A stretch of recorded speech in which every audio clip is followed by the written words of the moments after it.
So you want it to be like I would never. It's not hard. Not gonna work. That's okay. That's what I expect. All right. Yeah. So I do apologize. Our microphone was working an hour ago and it's not right now, but we will make it work either way. I'm Jordan Yaney. I'm the Public Relations Director for NDOT in the East Central District in Greenfield. I just want to take this opportunity to thank you all for coming out. We appreciate it. We love to do these things because we get to hear from you before we have our final designs. And this is not yet a final design.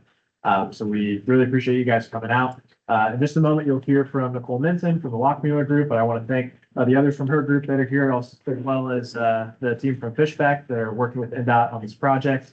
RCIs are relatively new. There's only one right now in our entire district, which covers 17 counties in Indiana. So it is a new concept. And with that comes a little bit of confusion. This is not something that we have a lot of. So you probably have heard some things about this RCI, whether they're good, whether they're bad, whether they're in the middle. My ask is that you would just take the next 20, 30 minutes and hear us out with an open mind and let us give you our pitch as to why we came to this conclusion and why this is our preferred alternative. And then we will switch to public comments. And I promise we will listen to you with an open mind as well. Last thing I want to say, because we've already had a little bit of confusion, if you think this is about US 40 and County Road 600 West near New Palm Mount Comfort, it is not. This is 600 East out here. We've already had some confusion about that. We are not proposing an RCI on the west side of the county. This is over here, close to where we are now. So with that, I'll turn it over to Nicole Minton. Thank you all for being here tonight. We really do appreciate it. Representative Lawson, we thank you for being here as well. We understand that with change, there is a little apprehension. So I want to stress that this is the design that suits this intersection. And so we're using a reduced conflict intersection, we feel is a great solution for the intersection. You'll hear more about that in the presentation. Why not a signal? Why not a roundabout? What makes this the right solution? And hopefully you'll learn more about that during the presentation. But I also want to mention that, this public involvement process and having you all here helps us shape decisions as we are crafting the intersection. You'll see the mock-up that we had where we invited people who drive large vehicles to come through, give it a test drive and see. Some of their suggestions have shifted and altered part of the design. Things that we hear tonight can help influence changes. Will they be large changes? We believe this intersection improvement style is the right fit, but there is plenty of time for us to hear you and make those decisions before we come to a final design while we're still in this preliminary stage. We also want to point out that because things are still not in a finalized version, the schedule that we have over here, and it's within your handout, that is something that we are trying to hold to very tightly. When we talk about each of these phases taking 2 to 3 months, there may be some shifting in that. Some of the things that I want to point out though, any closures, you see there's a closure of a couple of weeks on one leg and 5 days on another leg. Those are short-term closures that we will do our darndest to make sure they are not happening during harvest time. You'll always have one lane in each direction open on US 40, but some of those timelines could be lengthened or shortened on each of those phases. Just want you to be aware of that. Another thing, because this is our formal public hearing, you all have an opportunity to speak. When we get done with the presentation, I'll grab the speaker sign-in sheet. If you decided that you want us to speak now and you would like to go add your name, please do that. You're welcome to add your name. I'll give one last call before we start after the presentation. One thing to be mindful of is that every comment that is made tonight, whether it's written on a comment form that you put in the comment form box and leave with us, if you want to take it home and think about, gather your thoughts, give it a little bit of time and then mail it in, you're welcome to do that. But if you do give a verbal comment tonight, just like all of the written comments, those will be responded to in the environmental document that will be published. They are not responded to tonight. Once we get done with the hearing portion and we're done hearing from everyone, We'll go back to our stations around the room for more open house time. If you have specific questions, we'll take care of that then. So we'll go ahead and get started with the presentation. Just. Give me one second. We are live streaming this, so bear with me as I get that set up for them. I'm ready when you are. Where is it being live streamed? Online. I didn't mean for that to be sarcastic. I don't know how else to answer that. We put out a release 2 weeks ago. It's on our social media page. We posted it on Facebook this morning. A recording will be made available in the next couple of days on our website. Website. Yes. Yep. I'm ready when you are. Okay. Thank you for your interest in the intersection improvement project at US 40 and County Road 600 East. This public hearing marks the end of the environmental study and design phase of this project. This presentation will discuss the purpose and need of the project, review the proposed improvements and the environmental process. We will also look at the anticipated project schedule. During the presentation, we will share ways to share feedback. The handout and display materials are also available on the district website. There are several ways to submit your comments. You can share them verbally tonight during the public comment period. Or you can fill out a comment form and leave it with us tonight. Or mail it to our project team at Lockmuller Group. You can also email your comments directly. All feedback becomes part of the official record, is reviewed by the project team, and is part of the environmental document. Comments are due by December 5th, 2025.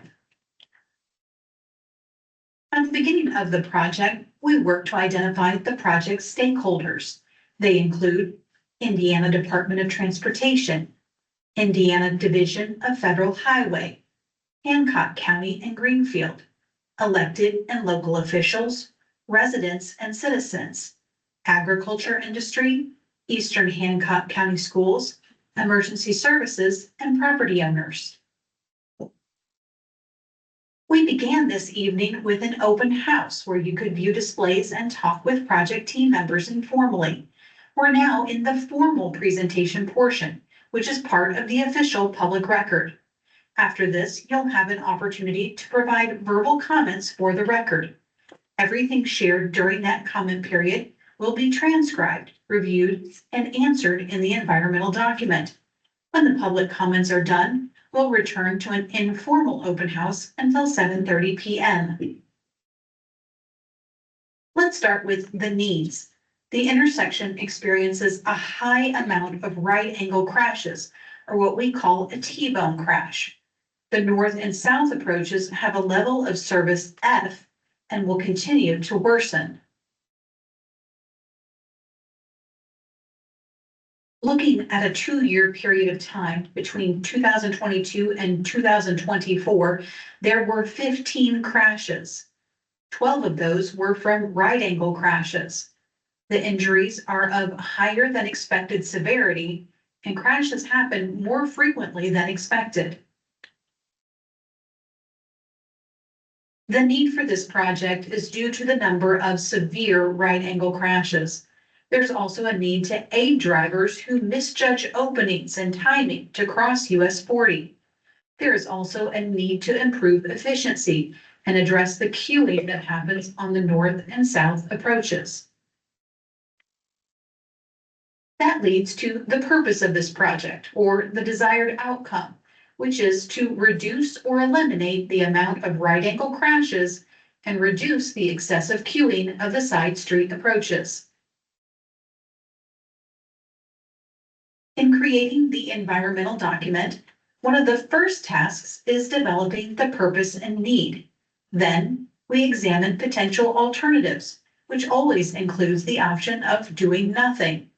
From there, we develop a preferred alternative and solicit public feedback before the document is finalized.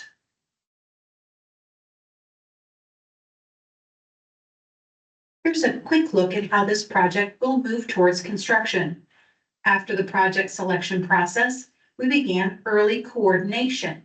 That was followed by the environmental phase, where we determined the project's purpose and need and began examining solutions or alternatives. That information was included in an environmental document that has been released for review and comment.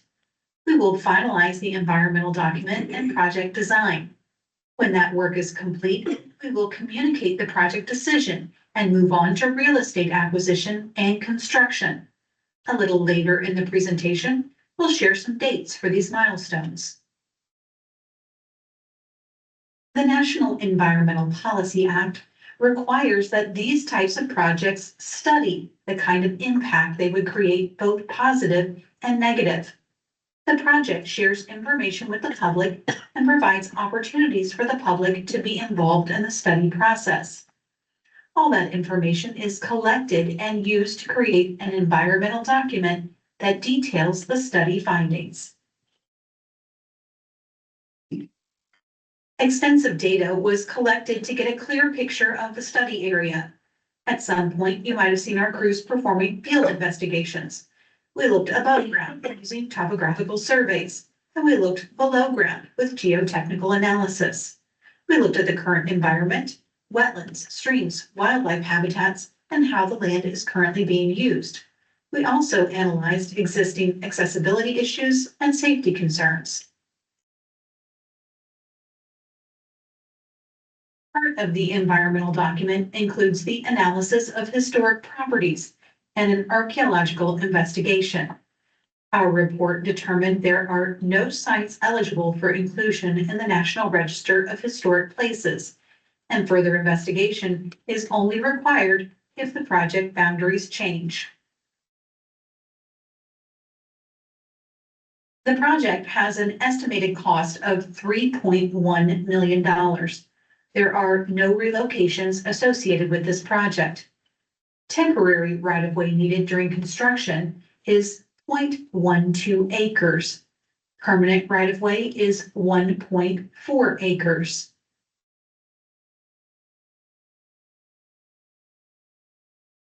The acquisition and relocation program was conducted in accordance with the Uniform Relocation Assistance and Real Property Acquisition Policies Act of 1970.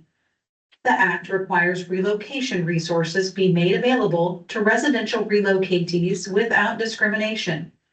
No person displaced by a project is required to move from a displaced dwelling unless comparable replacement housing is available to that person. All project materials are available for you to review both in person and online. You can visit the Hancock Public Library or the NDOT Greenfield District Office to see printed project documents. You can also access these materials anytime online. These resources give you access to the same information we'll discuss tonight. When we began our alternatives analysis, we started with 4 options. They included a no-build option or do nothing, a traffic signal, a roundabout, and a reduced conflict intersection or RCI. First, let's look at the no-build option. This option doesn't meet the purpose and need because it doesn't reduce congestion or severe right-angle crashes. Therefore, it was not carried forward.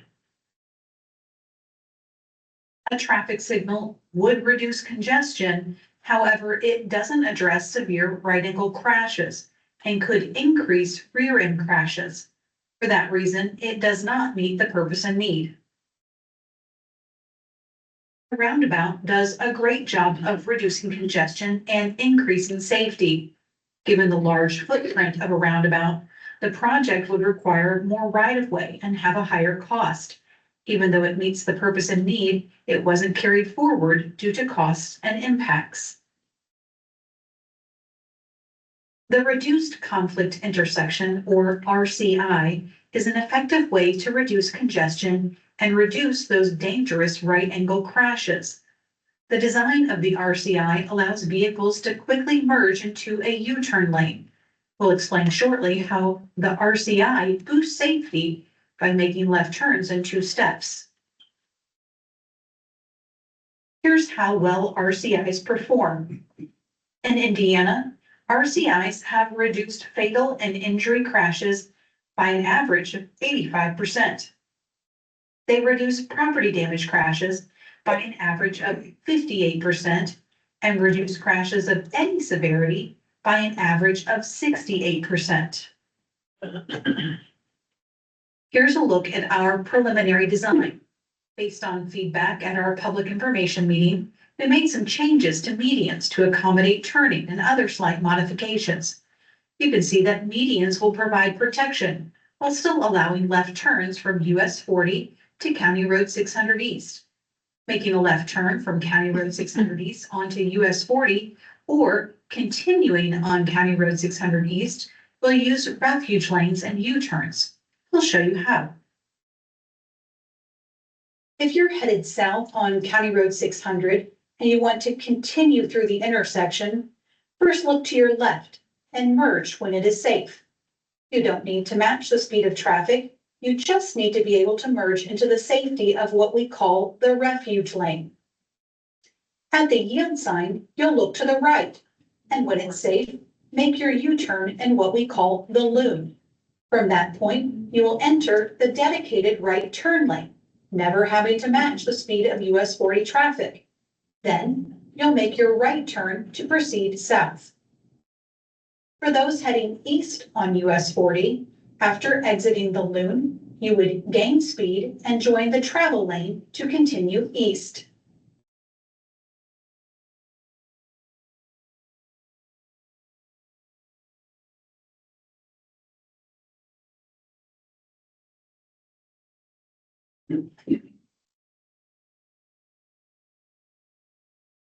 Turning left from US 40 to County Road 600 East is done similarly to how it is now.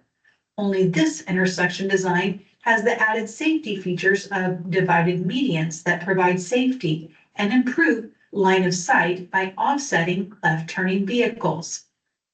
Headed west on US 40, you would enter a dedicated left turn lane, which reduces rear end collisions.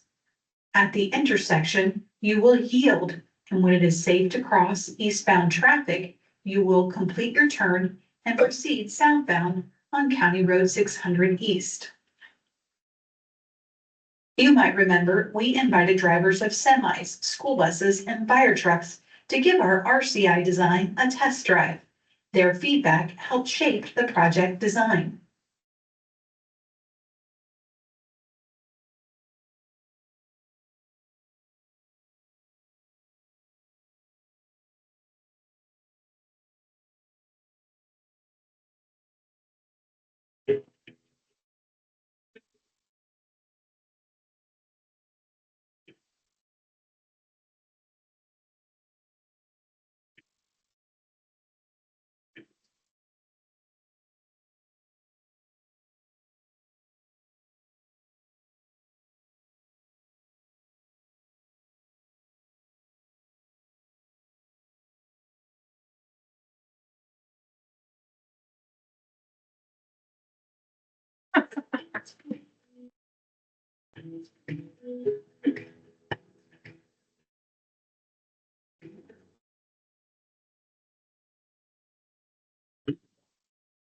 Here's what our stakeholders realized in the test drive. The RCI is designed to accommodate vehicles of all sizes. Let's look at a semi-tractor trailer. At 73.5 feet long, a semi can use the mountable areas. Those are sections with sloped curbs designed to be driven on when large vehicles find it necessary. The loons also accommodate the larger turning radius of a semi. You can see the semi has no trouble.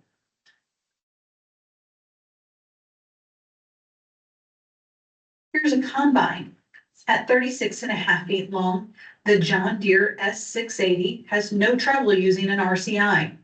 Even with an implement on the back, it would be able to use the mountable sections to move through the intersection. This design also benefits slower moving vehicles by not requiring them to quickly gain speed required of a left turn at a traditional intersection. We also ran a school bus through our simulation. At 40 feet long, it navigates the intersection with ease. Utilizing the mountable sections and looms, left turns are no problem. Breaking that left turn down into 2 steps is safer too. So how does an RCI improve efficiency? A big factor is the decrease in queuing for north and southbound approaches. With the new intersection design, there's less waiting on vehicles that are trying to time left turns. Now, those making left turns from County Road 600 or continuing on County Road 600 will be able to quickly enter the long refuge lane. This allows right turning vehicles to more quickly get to make their right-hand turns rather than waiting in a line of people heading left or through. With a preliminary design determined, we created final design. We looked at impacts to people and the environment. We measured costs and determined more specific benefits. That brings us to today, our public hearing. To be responsive to raise concerns over the intersection, and because the project is a top priority for the district, NDOT will begin purchasing right-of-way in spring of 2026. The project will accept bids in July of 2026 and award a contract for construction. Utility relocations will begin fall of 2026. Construction will begin in 2027. Here's a look at how we will keep traffic moving during construction. In the first phase, we will close the outside lanes and keep the inside lanes of US 40 open. There will always be at least one lane of traffic open on US 40 in each direction during construction. All phases are expected to take between 2 and 3 months. For approximately 2 weeks of this phase, the southern leg of County Road 600 East will be closed. Our goal is to avoid harvest time for all closures. The second phase will create the inside medians and refuge lanes. During this phase, the inside lanes will be closed and the outside lanes will be open. We are still evaluating whether left turns will be permitted in this phase. The third phase will construct center left turn lanes and medians. Because the center of the intersection will be under construction, through movement and left turns will use the newly constructed looms and U-turns. The fourth phase completes work on the north leg of County Road 600 East. During this phase of construction, the north leg will be closed for approximately 5 days. Our next steps include collecting your comments to be reviewed and considered in the final environmental document. Comments will receive responses in the environmental document before it is finalized and sent for approval. Our project team will notify the public when the approval decision is made. The announcement will be made through the media and on NDOT's website. You can also visit their website to see the environmental document. We encourage you to submit comments tonight orally or using the public comment form. You can also submit comments after the hearing via phone, mail, or email to Nicole Minton at nicole.minton@lotgroup.com.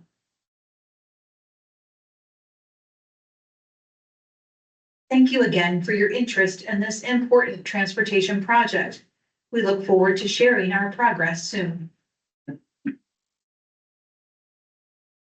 Thank you for your interest in the intersection improvement project at US 40 and County Road 600 East. All right.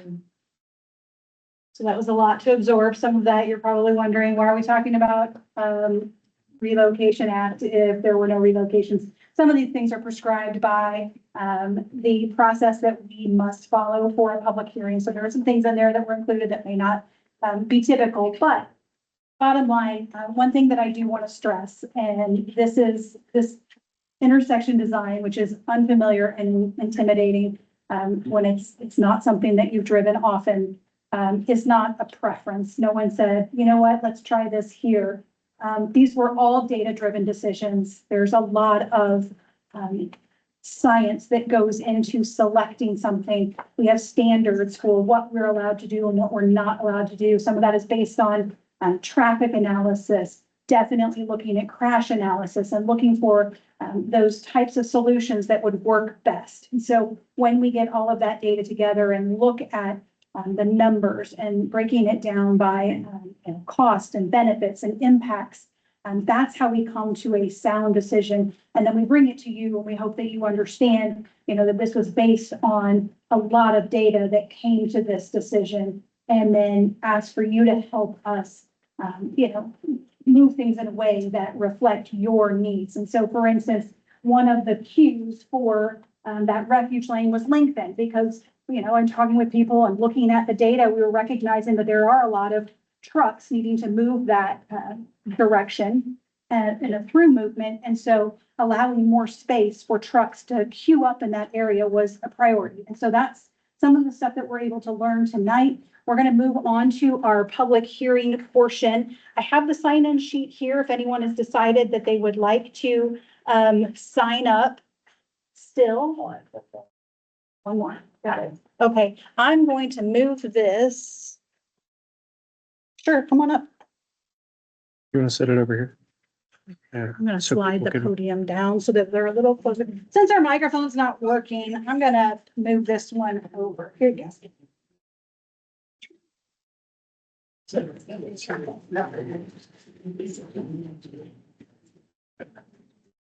So a couple of things to keep in mind as we move towards the hearing portion. As I mentioned earlier, this is an opportunity for you to verbally give a comment and we put it on the record and then it is responded to in the environmental document. If you have questions, we'll take those at the display areas once we get done with this hearing portion. Let's see if I can roll this.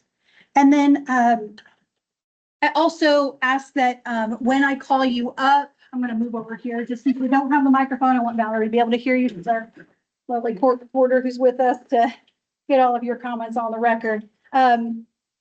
So ask that you say your name and spell your name so that she has that for her purposes. And then also I ask that you just be mindful of your time. We don't have a ton of people who have signed up, but just recognize that if you take a couple of minutes to give your comment, that allows us to get back to the open house displays where people can ask questions and have more time with our project representatives. So we'll be moving back to that open house format as soon as we get done with these public comments. So I appreciate it. Our first person is Michelle Young.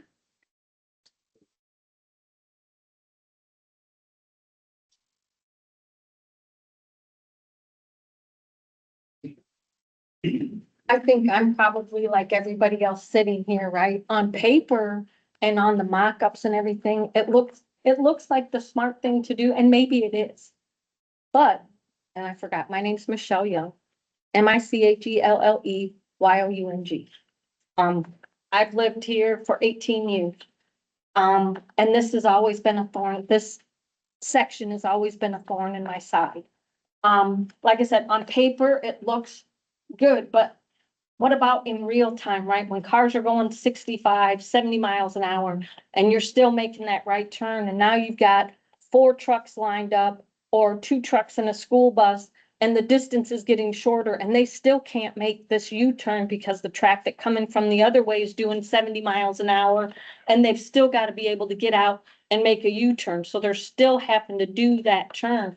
And I'm like, I guess it seems a little weird to me. It doesn't necessarily make sense. I did listen to them over here and they have that in like, scale size. So, because I think like driving, I live out there, right? So from the turn to the first turn before the bridge doesn't seem like it's very long that it's that much space, right? So you think during season, during even just rush hour on a given day, right? There's traffic and people are sitting for a block in each direction trying to get across. Now they're going right and they're only having to look this way until they get here, then they got to look the other way. But how, I don't see it in real time. And I guess that's probably where my hang up is the real time. Thank you for going. Appreciate that. All right, Aaron Hensley. RINACNSLEY. Hey, y'all, Mayor Hensley, I've lived out here for about 10 years now. We've seen accidents out here all the time, and it's unfortunate. You can't take away the human factor of someone making a stupid mistake. It happens. We all know it. By putting up this thing, I drove through one of these in North Carolina, and it is not fun. Especially when you're somewhere you don't even know where you're at. And those people drive crazier than they do here. So I know there's not a lot of trust coming out here and changing stuff for us, that we're all used to doing something one way, and we've been doing it like this forever.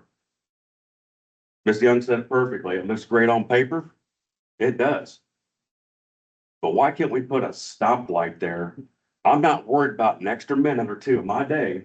I drive this road every day like most of you all. I can't see any benefit to making a U-turn. At the very beginning, it says, you want to eliminate a hazard. My job as a safety guy is to eliminate hazards on my job. If I can't eliminate it, I mitigate it.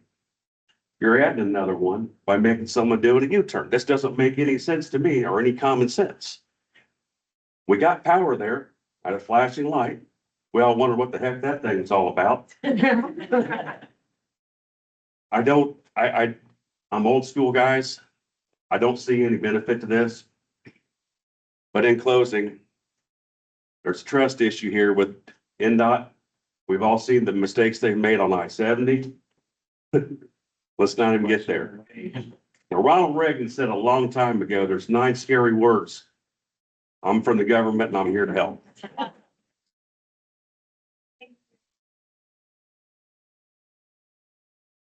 TJ, is it Lytle? Lytle. Lytle. Yeah.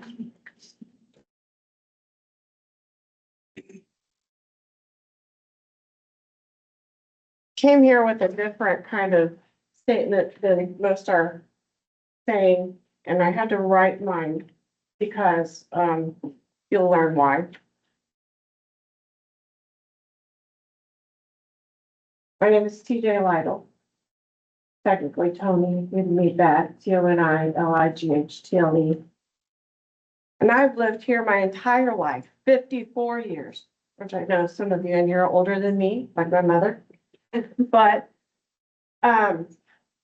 I have either driven or been driven through that intersection for 54 years. I do not drive through that intersection anymore. I go the back roads because in 2009, my life changed. But before I go down that road, no pun intended, I want to make it very clear that I'm all about the safety part of this. But I stand here mostly in opposition to your proposal, not only for myself or others, but mostly for those who are no longer with us because of this intersection. In late April 2009, I was in an accident at that intersection. I was traveling westbound on 40. I going 60 miles an hour because my Jeep was only a 4-cylinder and going towards the wind, maybe hitting 60. There was a semi sitting on the north side of 40 facing south. There was another truck and a car and a semi on this northbound 600. There was a car in the turning lane facing east to turn north on a 600, and there was a vehicle coming behind me. I was in the left-hand lane, they were coming up on the right-hand lane behind me. I had nowhere to go when I hit that intersection. The lady turning, or the person I should say, turned right when I got to that intersection. I T-boned her. She said she thought I was a lot further back than what I was. So I'm alive today by the grace of God. And that I was in my Jeep. Because if I had been in my Camaro, I probably wouldn't be here. And if I were, I wouldn't be walking. But from that day forward, and for the rest of my life, I deal with major health issues. I've had 6 spine surgeries. That's just the spine surgeries. I'm not going into all the others. I'm around 16 surgeries at this time. Been diagnosed with 5 autoimmunes. Medical anxiety, not clinical, medical because of my surgeries. And there was a time I couldn't walk. There was a time I lost my eyesight because I had a spinal fluid leak. And I have short-term memory loss since the writing. I used to be able to give speeches all the time just by memory. Among many other health issues from just this accident. I've had to resign from an amazing career. I couldn't hold my children when they were little. But I could go on and on. But I want to make it very clear why I'm here. I am here to speak for those who aren't able to speak for themselves. And I feel so bad for those families. This intersection only needs to be a light. There's no re-engineering of anything that needs to be done. It needs to be a red, yellow, green light with turn signal lights for when they can go. People are not taking into consideration the 65 to 70 miles an hour, sometimes more, going down 40. It doesn't show any of that in any of the stuff that you guys have shown. You let the people go and turn their little semis and whatever, big semis out of the traffic stop. But you didn't show the oncoming traffic coming. There are still the right angle problems that you're wanting to survive, to eliminate. They're still there. You need to keep an, I know you've spoken about it, but you have to remember I came at this from a different perspective. There are tremendous amounts of semis and large vehicles that utilize 600 to bypass 9 in town. I don't think that you've even given the thought to when 70 gets shut down and it becomes a parking lot between Greenfield and Knightstown and even sometimes beyond. What happens when a motorcycle's coming through in there? I've lost a friend with a semi who was making a wide right turn. They didn't see the motorcycle. He's no longer here. Your proposal would force a semi to turn and cross 2 lanes, make a U-turn, cross 2 more lanes in order to go straight through. It doesn't make any sense for all of this, other than money. Money is where it all goes to. The more I sit here and listen to all this, there's no logic behind this whatsoever.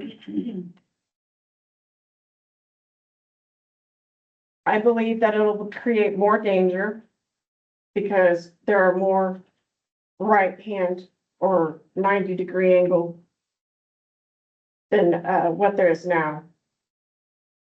I respectfully request this on behalf of those who have lost their lives here from one who did or did not, who were almost there, I should say.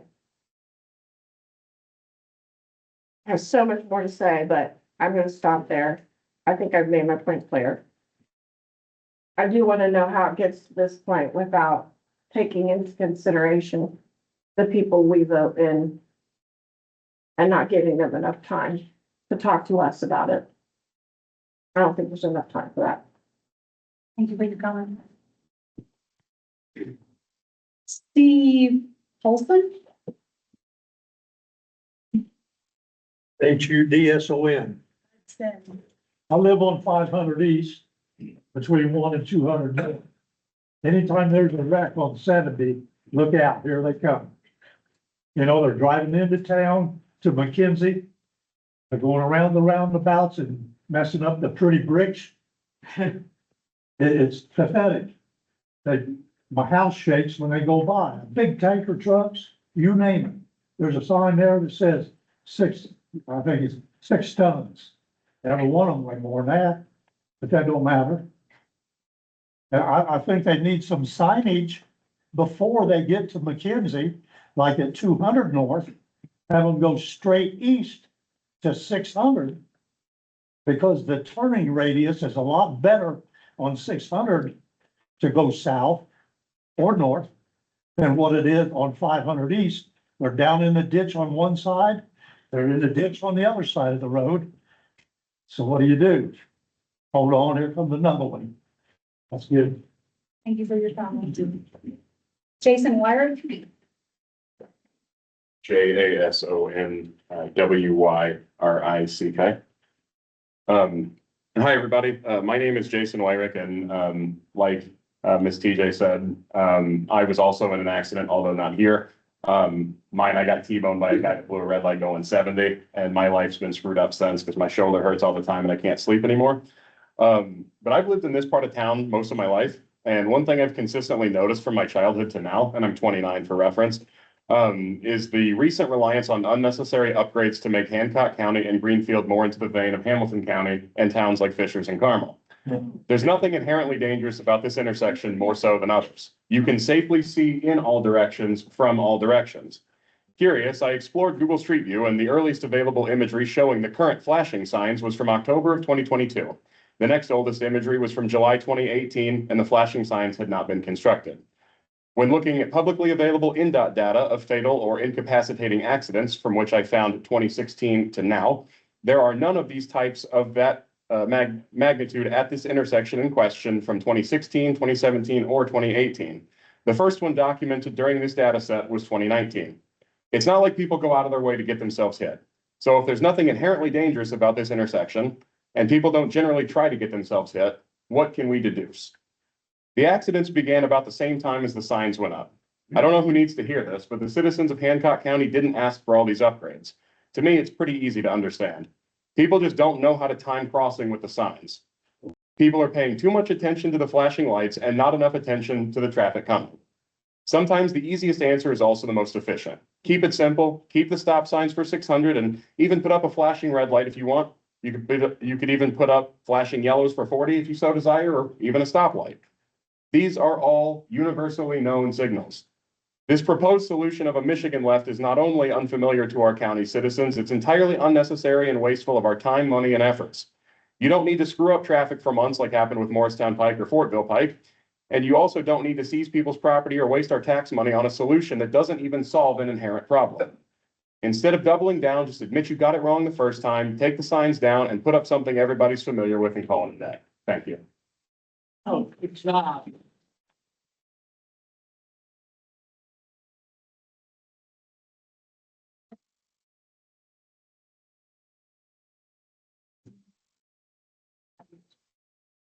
Research. Name is Gwen Stevens, GWYN.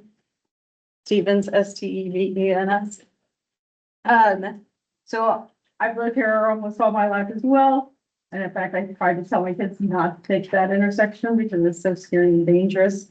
I would like to know why it seemed like this traffic lights was dismissed. It said it wouldn't stop the right angle where if the traffic stopped at the light, how would that not stop the right angle things? Also would want to make sure that if this was construction, that snow removal would be going through all of those areas. And to the gentleman, I don't know where that was, would safety, we need lighting in that area because it's very dark. And this would be very confusing to anybody traveling at night. So we want to make sure that there is lighting so people can see what to do. Thank you for your comment. Stu Fisher.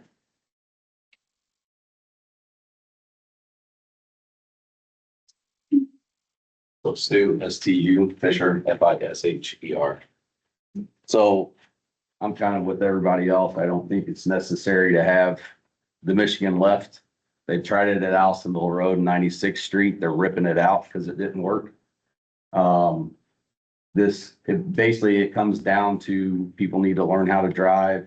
The data that everybody is talking about, I would like to see that data and what was pulled from, because like you said, it's only been within the last few years when they put up the signs. I don't think it's necessary. And plus you're putting something in that not everybody's used to. Look how long it's taken everybody to figure out the roundabouts, let alone being able to throw in Michigan left. And then when you do that and you are crossing 2 lanes of traffic both directions, you run into a more severe opportunity for an accident. So I'm against it. I wish I would have known about the previous hearing, because it sounds to me like you guys already made the decision that this project's gonna go forward. You're just gonna tweak it and you're gonna put it in, and then we're gonna have to deal with it. So I'd like to find out why I didn't see anything on social media, because I follow NDOT. I work construction, so I want to know when they're doing things across the state. Because right now I'm working at Purdue, so it took me 2 hours to get here tonight, so I could be here for this. But I think it's a complete waste of time and money. I think this traffic light is probably the first step. And I can guarantee if you do that, like you said, they're gonna have to stop. You're not gonna have, you might have some rear end accidents, but that's people not paying attention again, not paying attention as they're trying to drive. So.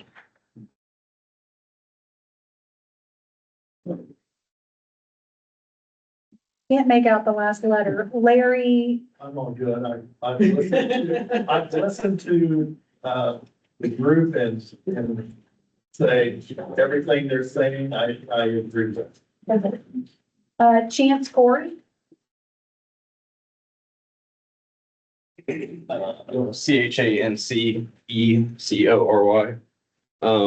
Mainly, I'd just like to say that I think it's a horrible idea.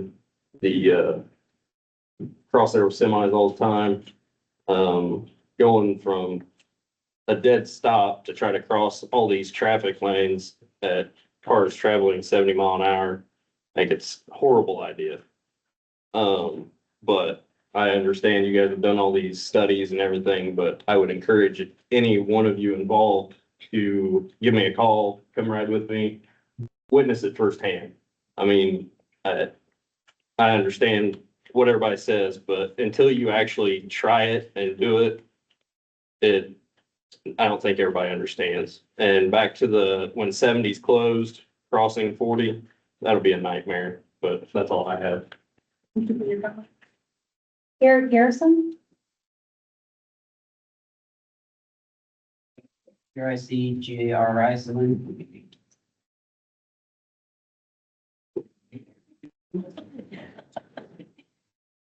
This is me. My mom's in there, this is her. So as annoyed and pissed off as you guys are, we have this crap going in our front yards now. They're destroying our fence line, taking my pasture out here. One of my questions last time was, when these people are turning right here, and you got some kid doing 80 miles an hour because he thinks he can do a U-turn here, who's paying for my, animal that he just killed because he wanted to fishtail around here? Somebody had a comment about in the snow. This is gonna be terrible. They're gonna fall right into my front yard every single time. I'm against this, just so you know. Let's see, I just was writing down stuff. Start with test drive that they had up there. That was a bright sunny day in the parking lot. Isn't that the perfect video? If you actually zoomed out on that video, they were barbecuing inside. That's how perfect that was. Put this in the snow, put this on these, these overcast days now. Eastern's right up here. This is the main road for Eastern, kid going home. You're putting 16-year-old kid right here, his first day. He's got to figure this crap out. I don't remember seeing this in my driver's ed class. I did ask about I think somebody else was commenting on it earlier, about the crossing 2 lanes thing. They said, because this is some special thing, it's okay. Basically, as long as it, conforms to what they need, it's okay. So our driveways over here, obviously I have animals, like I said. I asked, how am I supposed to do this turn right here with a cattle trailer if we get like a load of hay or something? Well, we'll just widen out your driveway. Oh, great, thanks, you're gonna take more of my land. Let's see. In our little brochures here in that simulation video, they simulated a semi and a school bus driver going through here. Great, a simulation, more data, more just fun computer games. Everybody knows that school bus drivers are lacking now. It's usually teachers sometimes doing it. It's just a sub sometimes.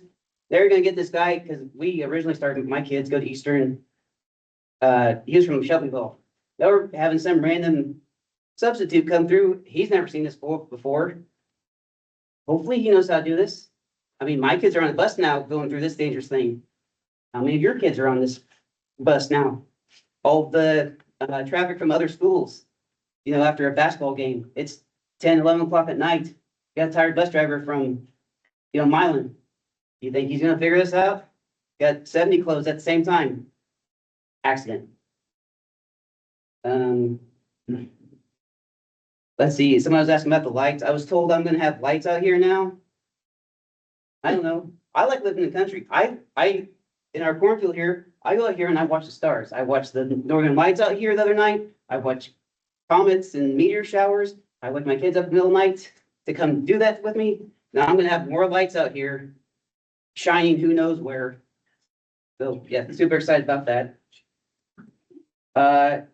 And then I think somebody else said that this is just kind of a done deal already. When an assessor come out the other night, that, tell us how much they're, the 3 cents that they're gonna pay us for the land they're taking. She was a little chatty. She says she's never seen this move so quick through them. So I'm pretty sure this is already a done deal. Yeah. Thank you.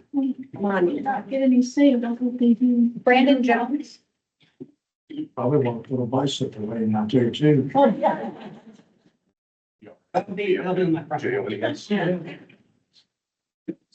Okay, I'm gonna start real quick. The last meeting we had, I was dead set against it when I first started. Then I saw the meeting, I thought, started making sense. But there was one problem. They mentioned that they had another J-turn located in the state. Just happens to be in an area where I work. So while I'm out there, I start talking to customers, start talking to residents that live out there, that live near this J-turn. They didn't want it. They don't want it now. They said that the accidents have actually increased.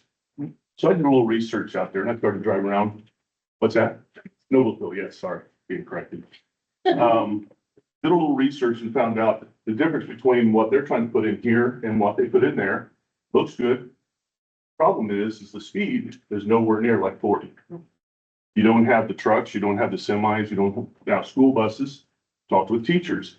They've told their students, they've told their coworkers, avoid that area because it's dangerous. There's been multiple accidents since they put it up because people don't understand how to drive through it.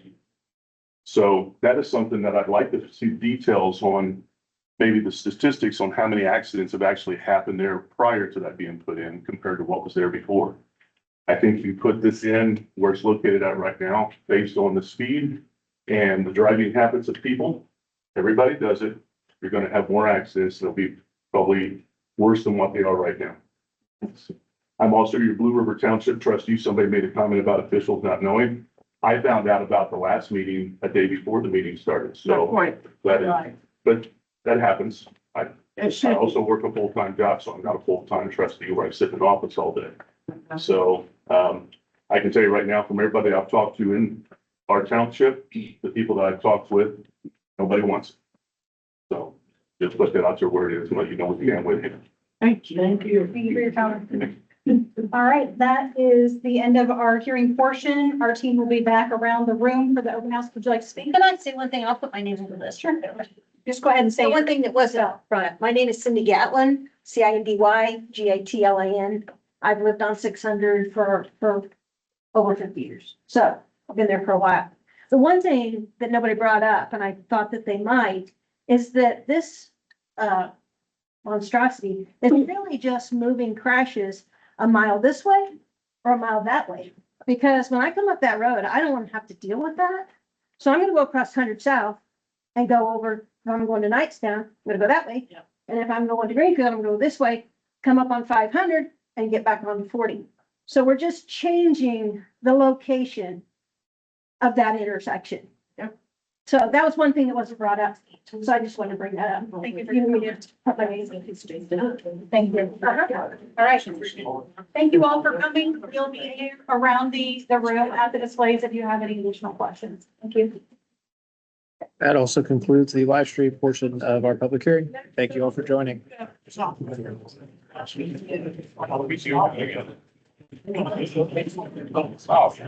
It always.